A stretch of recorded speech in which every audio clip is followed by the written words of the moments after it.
સરકારી કર્મચારીઓ માટે મોટી ચેતવણી 31 માર્ચ પહેલાં પતાવવું પડશે આ કામ. 8મા પગાર પંચને લઈને એક મહત્વના સમાચાર સામે આવી રહ્યા છે, જેમાં સરકારી કર્મચારીઓને મોટી ચેતવણી આપવામાં આવી છે. શું છે આ ચેતવણી? કયું કામ 31 માર્ચ પહેલાં પતાવવાનું રહેશે? તમામ વિગતો માટે વિડીયોના અંત સુધી બન્યા રહેજો.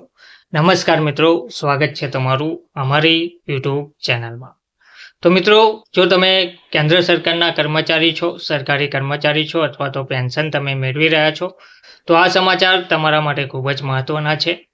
8મા પગાર પંચ 8th પે કમિશન દ્વારા કેન્દ્રીય કર્મચારીઓ અને પેન્શનરો માટે એક મોટું અને રાહત આપનારું અપડેટ જાહેર કરવામાં આવ્યું છે. પંચે પોતાની મહત્વપૂર્ણ પ્રશ્નાવલી ક્વેશ્ચનર સબમિટ કરવાની અંતિમ તારીખ લંબાવીને 31 માર્ચ 2026 કરી દીધી છે. હવે આનો સીધો અર્થ એ થાય છે કે હવે તમારી પાસે તમારા ભવિષ્યના પગાર, પેન્શન અને ભથ્થા અંગે તમારા મંતવ્યો કે સૂચનો સરકાર સુધી પહોંચાડવાની આ છેલ્લી અને સોનેરી તક જોવા મળી રહી છે. શા માટે માંગવામાં આવ્યા છે સૂચનો અને શું છે આ પ્રશ્નાવલી? તો મૂળ રીતે આ પ્રશ્નાવલી ભરવાની છેલ્લી તારીખ 16 માર્ચ હતી, પરંતુ હવે સરકારે સમય મર્યાદા વધારી દીધી છે. 8મા પગાર પંચે તેની સત્તાવાર વેબસાઇટ પર કુલ 18 પ્રશ્નોની એક યાદી બહાર પાડી છે. આ પ્રશ્નો દ્વારા પગાર, ભથ્થા, પેન્શન અને નોકરીની પરિસ્થિતિઓમાં કેવા ફેરફાર કરવા જોઈએ તે અંગે કર્મચારીઓ અને પેન્શનરો, યુનિયનો અને અન્ય હિસ્સેદારો પાસેથી સીધા જ ઇનપુટ મંગાવવામાં આવ્યા છે. યાદ રાખો, અત્યારે તમે જે પણ સૂચનો આપશો તેની સીધી અસર ભવિષ્યમાં તમારા પગાર અને પેન્શનના માળખા પર પડશે. કોણ આપી શકે છે જવાબ અને પંચમાં કોણ છે સામેલ? તો આ મહત્વપૂર્ણ પ્રક્રિયામાં કેન્દ્રીય કર્મચારીઓ અને પેન્શનરો, વિવિધ મંત્રાલયો, રાજ્ય સરકારો, ન્યાયિક અધિકારીઓ, કર્મચારી યુનિયનો, સંશોધકો અને સામાન્ય જનતા પર પણ ભાગ લઈ શકે છે.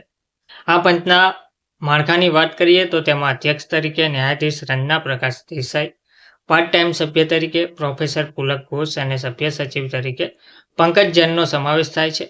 આ પંચે નવેમ્બર 2025માં પોતાનું કામ શરૂ કર્યું હતું અને તેમને પોતાનો અંતિમ અહેવાલ રજૂ કરવા માટે 18 મહિનાનો સમય આપવામાં આવ્યો છે. જોકે આ નવા નિયમો ક્યારથી લાગુ થશે તેની કોઈ ચોક્કસ સમયરેખા હજુ સ્પષ્ટ નથી.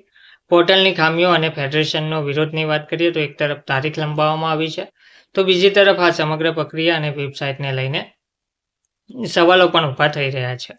ઓલ ઇન્ડિયા એનપીએસ એમ્પ્લોઈઝ ફેડરેશનના રાષ્ટ્રીય પ્રમુખ ડોક્ટર મનજીતસિંહ પટેલે આક્ષેપ કર્યો છે કે આ પ્રશ્નાવલી સામાન્ય કર્મચારીઓ માટે બહુ ઉપયોગી નથી.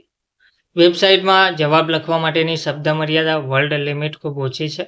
વારંવાર આવતી ટેકનિકલ ખામીઓના કારણે કર્મચારીઓ પોતાના સંપૂર્ણ સૂચનો વ્યવસ્થિત રીતે સબમિટ કરી શકાતા નથી. તેમણે સરકારને અપીલ કરતા કહ્યું હતું કે અધૂરી તૈયારી સાથે બનેલું આ પોર્ટલ પોતે જ એક મોટી સમસ્યા બની ગયું છે. પંચે તાત્કાલિક આ વેબસાઇટ સુધારવી જોઈએ, જેથી લાખો કર્મચારીઓ કોઈપણ અડચણ વગર પોતાના સૂચનો આપી શકે.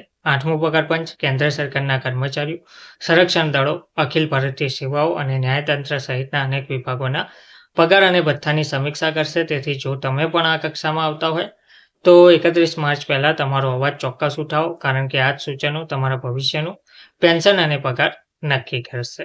ધન્યવાદ.